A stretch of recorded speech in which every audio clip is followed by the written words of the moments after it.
Todos nós ouvimos a falar, ou ficamos a saber do passamento físico de Nagrelha, todos nós sentimos e também ouvimos a falar sobre a partilha dos bens que ocorreu após a morte de Nagrelha. Mas afinal de contas, em termos legais, o que é que aconteceu? Vou explicar de um modo muito simples para que possas amanhã identificar caso passes por uma situação desta natureza. E entende, Nagrelha era casado com a Enza e a priori o regime regra, que é a comunhão de adquiridos. Quer dizer que desde a vigência do início do casamento, nesse caso, até a vigência do casamento, que foi até a altura que o Nagrelha infelizmente morreu, situações de doença, todo o patrimônio que se proveu, ou todo o patrimônio que conseguiram durante a vigência do casamento, é propriedade ou pertence aos dois.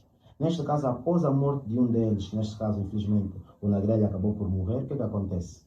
Deve fazer-se ameação, que é nada menos do que dividir 50-50 para cada. Nestes termos, primeiro faz-se a ameação, sendo que eram casados em comunhão de adquiridos, e tudo que se conseguiu, a princípio, é dos dois. Faz-se a divisão 50-50, nestes termos 50 para o Enza e outros 50 que é do Nagrelha. Depois de ser feita a divisão destes 50-50 para o Enza, os 50 do Nagrelha, o que é que vai acontecer? Faz-se a abertura da sucessão, para saber quais são então os herdeiros desse patrimônio que o Nagrelha deixou, serão chamados. Em outras palavras, a princípio, deve-se fazer o quê? Deve-se acautelar aquilo que é legítimo.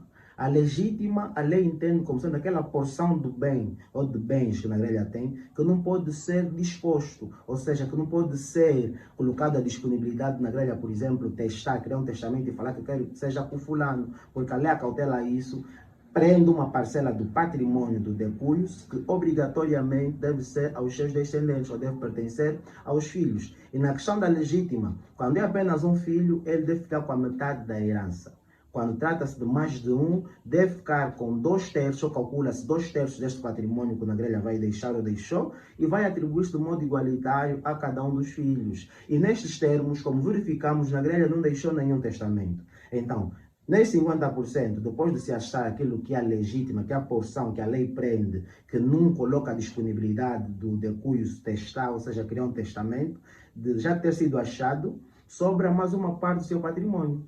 Que neste caso o que acontece? Chama-se a classe dos sucessíveis, que na verdade o filho, os descendentes são também na primeira categoria, que neste caso serão os legítimos herdeiros do patrimônio que o Nagrelha deixou, destes 50 que já foi feita a divisão com a Enza, para poderem herdar então este patrimônio. E verifica que foi isso que aconteceu. Fez-se primeiro a ameação. Neste caso, a Enza ficou com os 50% que lhe pertence. Dos outros 50% chama-se os sucessíveis, ou seja, os legítimos herdeiros. Achou-se a legítima, verifica se o indivíduo tem dívidas ou não tem, para que também sejam pagas, e herda, a princípio, aquilo que são os seus descendentes, de modo igualitário. E uma situação muito interessante é que isto acontece diariamente na nossa sociedade, só que o caminho que desemboca é diferente, porque nem todos têm a cultura jurídica. Tem pessoas que o pai morre, quem chega a herdar os patrimônios é o tio, de sei lá onde chega, tudo na base do costume, acaba